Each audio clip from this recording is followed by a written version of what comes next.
What a journey it's been to get to this game. I am Xenaero, and I'm joined by my regular co-host, KBlair, and we are bringing you Week 4 Best Ever versus Rip and Tear, a game that has been delayed from Friday night to tonight. Hello to everybody on this glorious Sunday night, soon to be Monday morning for some of you. Welcome, Blair. Hey, how's it going? It's been a long week, but finally we're coming to the end of week 4. We will soon be waving goodbye to Week 4 on a absolutely bananas map like Chaos Core 30. A new map that hasn't seen regulation play before this week, and we've seen some pretty surprising games so far. Some really good games like the Panthers and Chargers. Some absolute disgusting blowouts like Oblast and Boomstick Warriors. Now we're coming into this map with this match with kind of expected blowout game with the betting odds almost like 6-1 or something absolutely ridiculous. Yeah, it's a lot of money. There's a ton, and that's in favor of Best Ever, which is undefeated through this season, currently sitting on top of all the other 10 teams at number 1 as we head into the final game of week 4, and then the final week in regulation, which is week 5, will pretty much determine which teams make the playoffs, which don't, and where their placement will be. Now, a 2-round win for Best Ever will be another 4 points added to their total, and that might secure their number 1 seed spot. We don't know yet. But Blair, why don't you run through our teams tonight? Sure thing. So, obviously, we're going to start with the number 1 team in the league right now, Best Ever. Obviously, led by Ross King. They're able to cleanly put away Ty's OnlyFans in a 2-round win last week. But they kept this final score line within 4 flags, so it was a close game, even though it was a 2-round win. Last week they played a game that saw every player just sort of play this conditional position work. And you can only achieve that with great communication, great feel with your teammates, man. I mean, it's special to get it going. Obviously led by Ross King. He had the most captures on his team last week. So we should expect to see Ross King continue as just dominant, Hall of Fame really running. He had almost as much flag defenses as the primary flag defender ACC, but he had the only mega armor touches on his team last week. So is that going to be a trend that's going to continue? Is he going to just grab all the spheres this map? We're going to move on to Skull Rush. 3 caps last week. He provided excellent run support in order to get the job done. However, he had the least amount of damage on the server, save for Galactus, who just joined for a couple minutes. Will this be an issue in tonight's game? And finally, last week's primary defender, it's ACC. Primary defender for BST, I should say. Week 3 racked up 37 flag defenses. Extremely efficient. 2 pickup captures off 3 pickup touches. It's 66%. It's pretty good. Can he continue to shut the door, against Rip and Tear and provide enough time for his runners to score 5 flags? And hey, Xenaero, why don't you tell us about Rip and Tear? I absolutely will. Now, Rip and Tear kind of the not so hot favorite coming into this match, but they're coming off a win in week 3 against the Superchargers in a little over 12 minutes. Rip put up 10 flags against the Chargers 3 in a dominant mid-season showing. Of course, taking away the fact that the Chargers were ill-prepared that week, they still played very strong. Stallion, the captain of Rip and Tear, had 1 pickup capture last week, as well as the most defenses in his role as primary defender. Can he pick up where he left off last week, this time against Ross King? Shane, when we talk about Shane, we're talking about AVC dropping out. Shane has become the definitive primary third for Rip and Tear. He put up 2 captures last week and will continue to try that same running against BST's primary defender, ACC. Can Shane work his magic a second week in a row? And that brings us around to Chain. Chain Dude with 2 caps and 8 flag defenses. Chain was exceptional at opportunistic mid play. This time he'll need to do it against the entire BST team and their conditional position play. Can he crack the case? Now, this map is a little more complex than the map we ran last week. And we'll do a little flyby through it, showing how similar it is to week 2 with a Soul Sphere in the middle. And, it's going to take a lot of timing to run it, but we've seen a lot of matches where teams didn't necessarily rely on that timing and relied more on positional mid control. Blair, what are your thoughts on the outcome of this match? So, I've watched both teams on this map, and I mean, they're both just completely dominant. It's really gonna, I think, come down to Chain's play. He's really gonna be the wild card for Rip and Tear if he can just completely dominate his game, the mid. Rip and Tear is gonna win this game. Well, Rip and Tear definitely has their work cut out for them against the season favorites. Ross King, definitely a great leader of his team unit, considering how quickly he can rotate all members of his team into a blistering offensive pressure. We'll jump into a server that has BST in it, and we'll do a little fly through of the map. Let's see here. And I'll have to actually change the output again because I was playing earlier and I play full screen, which Twitch does not like to show. 1 second, please. Why doesn't want to be captured? There we are. Sometimes you have to manually do it. Alright, so we'll be looking at kind of a larger flag room with a central pillar for hard cover. There's multiple ways out of the base, either a lift that most runners will have to time leaving the base, or a run out the armor side, where usually there's a green armor here. Green armor provides 1/3 damage reduction, and some people have been able to make a jump from these stairs up to here, and make it out towards the lift side of the enemy base. Here is the podium where the Soul Sphere respawns after every 30 seconds. And another focal point that's had a lot of success is that runners in danger will try to die up here. The flag gets dropped below a false floor. While players can run across, flags that aren't being actively carried will drop below. So looking out over mid is generally where most of the action happens. It's, as you can see, it's pretty a large area to cover. Relying on a lot of to and fro coverage from players of both teams. Rarely do we see an entire team dominate mid at one point. Oftentimes they switch off possession as they rotate towards offense. And that's the end of BST's practice run. We're coming up on 11:30, and which means game time is around the corner. And a thank you to everybody who's spending time tonight watching the lead up to our final game in week 4. Thanks for the follow, Blue Rock. Welcome to Doom, where we play... World Doom League is a competitive league where it's a 3v3 CTF format. Each round is 5 flags or 10 minutes, whichever happens first. And the format is a best of 3. So if there's been a tie in one of the rounds, it goes to 3 rounds. How standings work is a 2-round win will be 4 points. A 3-round win will be 3 points. A tie overall will be 2 points to each team, and a 3-round loss is 1 point.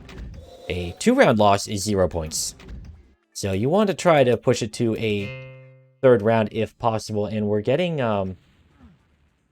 results in for bets and from our Discord betting bot, where players, put down little fun bucks to kind of show what they think of the current matchup. Now, Rip is at a severe disadvantage if you take only betting odds into account with, geez, it's, like a 10-to-1 ratio in favor of BST. So we're just waiting for this one to get kicked off. I'm waiting on BST, I think, to join the server. They're probably resetting their demos. Yeah, those odds 11.5 to 1. I mean, if Rip wins, you bet on Rip, you got a huge payout, but that's pretty telling.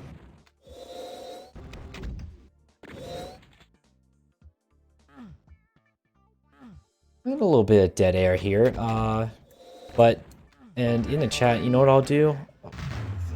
Use that WDL command, which will show anyone new to the chat and the broadcast our website URL, the YouTube archive where we upload all the VODs, and a direct link to the schedule where you can look at future games, scheduled times that we might be able to cast. Now, we're getting a call vote restart on the field, which means we're going to be getting into round 1 between the season leader, Best Ever, against their challenger, Rip and Tear. And we're going to start watching Chain Dude. Soul Sphere will go to Rip and Tear as we wait for the first touch. Shane, with the first touch of the game, doesn't get too far off the podium. Shane rotating in for another touch on BST. Now, BST has not made a definitive push into Rip and Tear space. In fact, most of BST is back in their own base. Shane providing cover for Shane. And Shane and Shane, it's the Chain and Shane show, everybody. Ugh. But now BST has sphere advantage, but Shane is out with another touch. A little server hitch there, no big deal. Because BST says, we're going to take our flag back. Right now, defensive. Very defensive game. I was about to bring that up. This is probably the most defensive we've seen two teams in a little while, playing very cautiously, not willing to concede any sort of mid-control. Shane, also another touch. BST not so offensive right now. But as I say that, Ross King with 40 health and some armor, looking to get out. Tries to jump, and unfortunately fails. And dropped down, and the flag is returned, but... who is Deathwish? It's an alias for one of their members. I'm actually trying to figure this out. Is that ACC?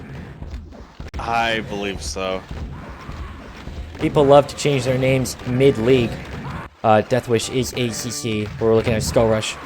Trying to get out of the base with a relatively low stack. Doesn't seem to be getting very far past the top ledge. Ross King with Soul Spear health. Trapped on the lift for just a second, it looked like. But he's playing with some rockets, firing off at anyone trying to approach him from that side. Clears one defender, and is in his own armor side as a standoff occurs. He's got 84 armor and 117 health. Dropped down a little bit. Mutual drop, but a pickup through that fake floor. Ross King saying, please return it. And that prayer is answered. BST on the board. 1-0. First blood has been drawn. Watching Skull Rush. Oh, go ahead. There was no pressure on Ross King on that cap. They just all got mulched in mid. Yeah, it looked like most of Rip and Tear was kind of following their own carry around the base. But Shane also trying to get out, but telefragged, and the flag is instantly returned. Chain with 5 health. Doesn't look like he'll get very far out of the base. Doing a little bit of juking. Trying to avoid eye contact with any member of BST. Using a lot of pathways to obscure himself. Hard cover. That sneaky wall run. That excellent wall run into a blast from his super shotgun, securing a pathway to his flag. Tying it up 1-1. It's a great feature of this map. Yeah, so for people who aren't too familiar with Doom's engine quirks, you're able to glide along a wall in a strafe front, and it will boost you as long as you maintain contact with that wall. It's a little movement quirk of the engine, and players are using it very effectively. Ross King, 42 health, 36, trying to get out top, intercepted, but there's a pickup, and it's returned quick after, showing that Rip and Tear does not want to give up mid-control. Chain. Uh-oh. A little cautious here. I think he thought about a rocket jump, but then his whole upper body evaporated from a super shotgun blast. Now there's a lot of touches happening. Ross King with Soul Sphere and green armor. Now this stack is usually led to a conversion, but it won't that time as he gets caught on the corner like a piece of Velcro. But Skull Rush getting another touch, bringing it out to mid, where Ross King actually picks it up, and it's returned by the carrier, Shane, who with green armor of his own tries to wall run past, drawing members of BST out from their perches at mid. Playing a teleporter game, trying to return the flag on his own, and he does, but he's shot from behind by ACC. Very back and forth game so far. Yeah, that whole series was just nuts. Skull Rush kind of covering mid, but Ross King looking for some of that cover himself with 17 health, but there's a member of Rip and Tear in the corner just waiting for him to cross line of sight. Changing. Going outside. And it's actually picked up by Chain for a relay race type capture. Barely, like, almost misses the flag podium entirely. Skull Rush with a touch, but swiftly returned. That pressure can get to you. You know, that cubby doesn't exactly funnel you towards the flag. It's more of a stopping point for a runner. Forces them to change their momentum. Ross King, 5 health. Not looking too hot. Bleeding all over the teleporter. Chain Dude with a full stack. Looking to get out to mid. Unsure what the picture is, it seems like. What's waiting out there? A delayed run has been pretty successful in the past. He's looking to pick and choose his fights rather than run headlong into defenders, which ended up happening anyways. A little bit too much delay there. Ross King with 48 health out to mid. Just not out of range of that super shotgun. The game is tied 2-2 with just over 3 minutes left to go. Showing round 1 is anyone's game. And they're back to the defensive play. A very cautious play from seemingly all members of both teams. Watching Chain Dude here going for a touch, and it was returned just as soon as he picked it up. Team's very unwilling to let anything get to mid, which is a smart defensive play in what we've seen so far in the matchups this weekend to be a very offensive-oriented approach. Skull Rush with a touch, and he's got some cover behind him. And Ross King doing a lot of coverage on his own. But now, that was a mutual return last second in the BST base. Chain looking for a way out. Spotted and brought down by ACC's shotgun. Boomstick proving to be pretty effective on a map like this where you tend to deal with more angles and ranges. Ross King getting chased out of the blue base. Low on health and even lower on options. Chain looking to get out with the best ever flag. And it's looking like it might be good. They gotta return the flag. And they do, and it happens 3-2 for Rip and Tear. 2 minutes left on the clock. Skull Rush looking for a way out. Aims a little bit too high, doesn't really catch that Marine very well. Chain brought down. Skull Rush trying to get to the teleporter. Looks like he was body blocked. Yeah, I think that's what happened. Yeah, he's like stopped from moving backwards. Skull Rush grabbing a flag, doesn't get very far. Ross King brought down as soon as we switched to him. Mid looking relatively quiet. Most players avoiding knockdown slugfest in mid. Shane, just a very defensive game. Not as crazy as the earlier game with the Panthers and Chargers, where it was out of control back and forth. Very measured strategy from both teams here. I'm seeing a lot of 1v2s in the flag room, both teams. Stallion playing a pretty strong defensive game, it seems like. Although he's kind of hovering his base with low health, making it an easy frag for the runner. But Ross King out with 1 health, and that is just not enough to get across mid with 2 people chasing you. Skull Rush with a little bit over 30 health now, but the coverage is there. He frags 1 person intercepting him, and there's a pickup there from ACC to tie it back up 3-3 with 20 seconds left. Ross King and Shane both need to get out of their bases. Ross doing a little teleporter dance. 10 seconds left. Both runners critically injured. Flag is down up top. Now, is he going to get picked up in these last 5 seconds? We've seen crazier things, and it is picked up, but it's quickly returned, leading to a round 1 tie. With how defensive they were playing, you know, a tie makes sense.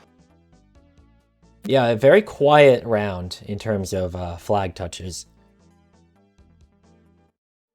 Wonder if we'll see a little bit of a change-up from either team. It looks like the rosters are identical, but that doesn't mean their positions will be. Shane seemingly still taking an offensive route. Stallion still playing defense relatively well. ACC playing defense for the time being. First touch of round 2 goes to Chain, and the return happens shortly thereafter.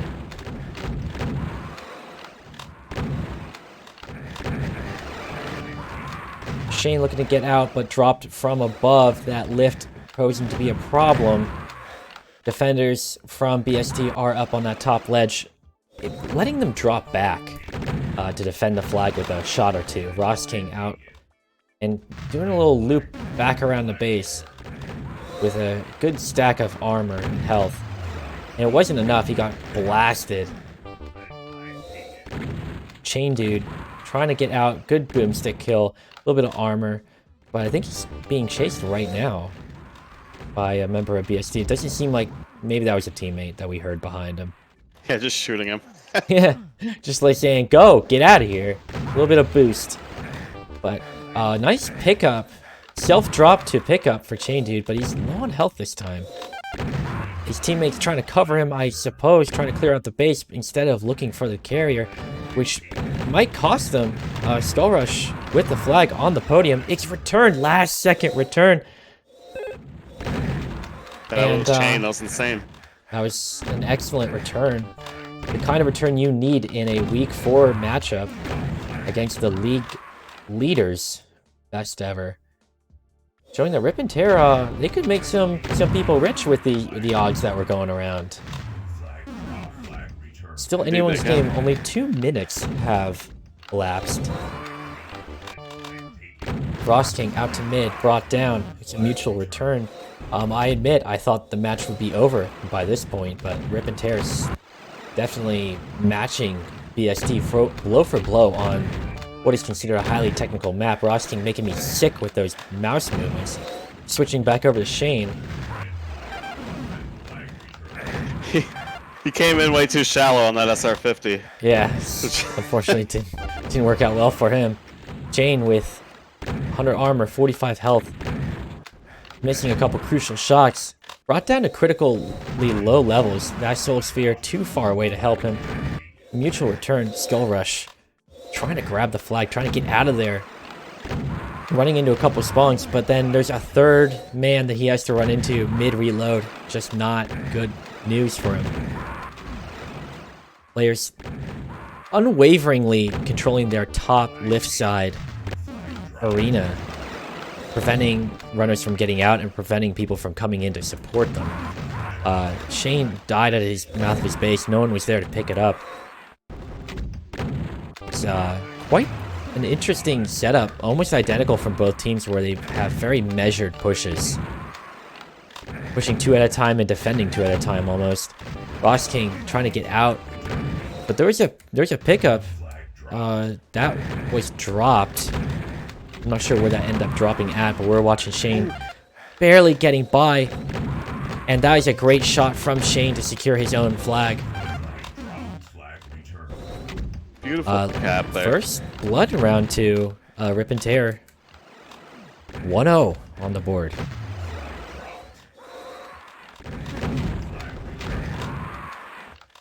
This puts a little bit of pressure on Best Ever, as they really need to start converting these touches. What's their response going to be in round 2? They don't want to play for a tie. They're already going to be playing for a round 3, which means that no team this season is going to have a perfect record. Well, they won't have a 2-round victory.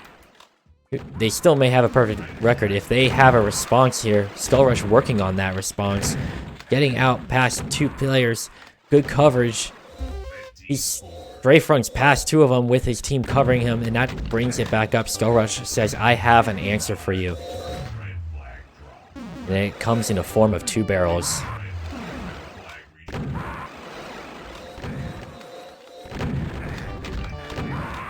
What do you think so far, Blair? Any big changes you've seen from either team? Oh man, that was really close. Yeah, it just seems like BST is really starting to pick it up offensively instead of playing so defensively. That pressure proving that they really need to start working on more offense, maybe give up mid occasionally to try to convert something. Rip and Tear proving that they can go step for step. Skull Rush trying to get out, unable to. Shane out with a good chunk of health, but it's brought down so quick by Ross King. Shane with Soul Sphere health, trying to get out. 186. It's enough for a rocket jump. He's got it. He tries it, but he hits his head straight up. But it didn't matter. He gets into his base even with that significant brain damage. And it's 2-1 now for Rip and Tear. Ross King looking to respond here. But mid is infested with a lot of Rippers and Terrors. Are those words? We don't know. We'll get back to you on that. But Ross King with that response, 2-2. It's tied up. A return for Rip and Tear as Shane strafe runs out of there with that wall run. Burning past mid. Shot in the back and blasted right behind the teleporter. Ross King with the flag. Going out through mid. Trying to slip past everyone on blue. Does so to some extent, but he hears somebody drop in the middle of his base. He shot from below, but he picks the flag back up, getting that upper spawn. His aim is driving me nuts, but it didn't matter because 3-2. Now they're up by 1 flag with 3 minutes left to go. It's going back and forth. What is up with Ross King's sensitivity? I think this man uses a higher sensitivity than I do, and that's saying something. That is some crazy supreme control of the mouse. Whew. Who needs pixel by pixel aim when you can skip about 1/3 of your screen with just a twitch of the wrist? But we're ragging on Ross King as no touches have really happened yet. And a good return from Ross King saying, you know what, I don't need a slow sensitivity. I just need blistering fast mouse movements that make all the casters seasick. Oh my god. Alright, we're watching Is that a half inch per 360? Dude, it's gotta be something ridiculous. Ross King now with this. Oh, jeez. And that. Oh boy. Shane! Getting out with a nice little SR. Oh, and then shot down over the skies of Normandy. It's my new favorite phrase this week. Lots of jumping Marines, lots of little skeet shooting. happening. Shane with a Soul Sphere control gets that defender on the way in. Gets ACC and Ross King a little hung up on. Oh my god, there's shoulder to shoulder in the BST base, and that ends up in a return.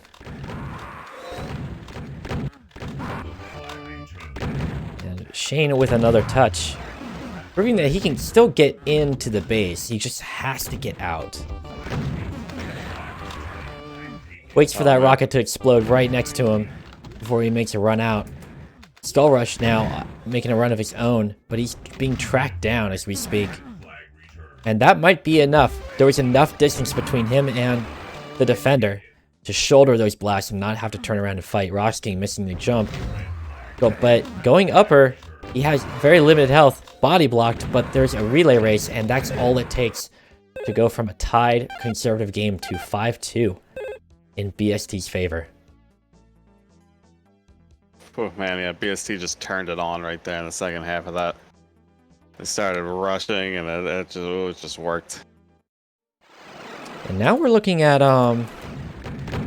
BST with the round advantage, with 1 round left to go. We're getting into round 3 with a tie the first round and a BST victory the second, which means the best that Rip and Tear can play for right now is a tie, which would net them 2 points, and they certainly need those every point they can get, as they are not as high in the standings as BST is. In fact, I believe they will need every point they can get, considering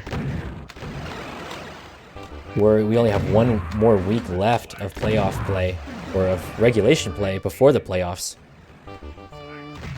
Yeah, every point matters at this point. See what I did there? No, actually, I don't. No, we all understand the playoff picture is going to be pretty out of control. Skull Rush, 5 health, dropped in the base. Flags are being quickly returned. No team wants to be the first to bleed a flag. This might be one of the first matches we've seen on this map where players... Oh, that was a relay race from... I'm not sure who Skull Rush picked it up from, but that was first blood for BST. Really putting the pressure on Rip and Tear now. The screws are being applied one by one. Yeah, Ross King brought it out, and Skull Rush finished it. It's a drop from Ross King to Skull Rush, showing that they can rotate that offensive might. Shane with some armor. But we're switching back over to Shane, which, you know, that was a quick return. Stallion with a boomstick blast to keep the flag against the wall. And defenders don't get a whole lot of credit on this map, but it is a difficult map to control on defense. Sometimes you have to let people in the base so that your runners have some room to work with at mid. Stallion chasing Ross King out. Ross King replying with a blast right to Stallion's forehead, saying, "No, that's my flag."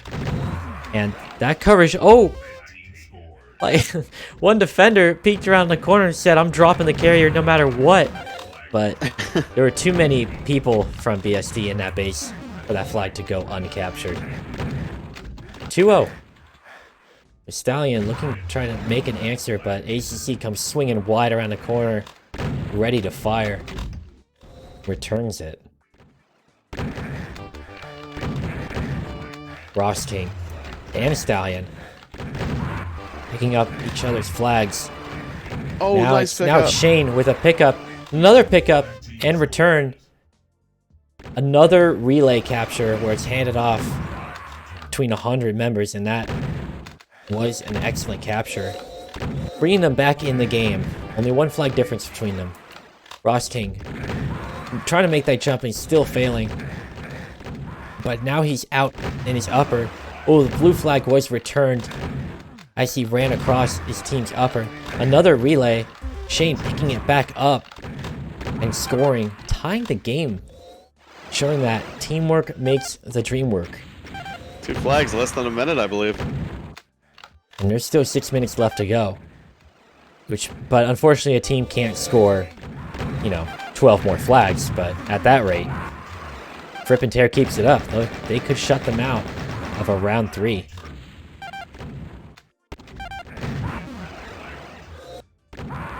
ACC brought down. Chain biding his time, waiting for the next wave of spawns. A very good strategy, clearing out the immediate vicinity of defenders. Fighting another defender on the way out, giving his team time to work and return that flag. Stallion trying to get out past the mid. It doesn't work. But good strategy from Chain Dude with that flag touch. Making BST a little worried about where that flag might be. Stallion trapped at the teleporter. Ross King going out through bottom mid, but it's quickly returned. Stallion intercepted right after grabbing it off the podium. Ross King making it out to the teleporter. Kind of camping behind there, but you can be shot from behind if there's a defender looking up. They can see you, but he makes a run for it and just shot down, unfortunately. His team was not there to support him, but he's not discouraged just yet. Making a run out through upper. Trying to put some distance between him and the defenders. Sees one in the main lobby of his base. Says, nope, not going that way. But it didn't matter. He was hunted down. Stallion trying to get out past the upper. There was a pickup. Another pickup. Rip and Tear, more like pick and carry. We got him. There it is. But Rip and Tear now up 3-2. Yeah, man, they're playing really well. Playing with each other, getting a lot of pickups. Absolutely. And this could end in a 1-1-1 with a tie, a victory, and a loss for both teams. 4 minutes left. Rip and Tear keeps this up. It'll be a good answer for their round 2 loss. Ross King staring at the ground with his fist out, cost him that spawn. Looking at Chain Dude now in the base, clearing it out, or so he thought, as Ross King makes a little... I can't follow what he's doing. But he was dropped at mid. He successfully killed a defender on his way out. So they're working on clearing mid as they push up. Not minding so much that a runner might be at their flag. Trusting each other with every rotation. Looking to squeeze another run out. I think that's all members of BST in the blue base. ACC dropped. Chain now out on his own. It's a mess over by that lift. Those pneumatic lifts are working overtime as they try to support 4 different players, activating them at once. And that confusion helped Rip and Tear move another flag downrange. 4-2 in favor of the challengers. BST getting picked apart on some plays they're doubling up on, lacking coverage elsewhere. Oh, looks like Rip and Tear's kind of got it figured out so far. 2 minutes 30 left on the clock. Lots of pressure on BST to try to secure this win.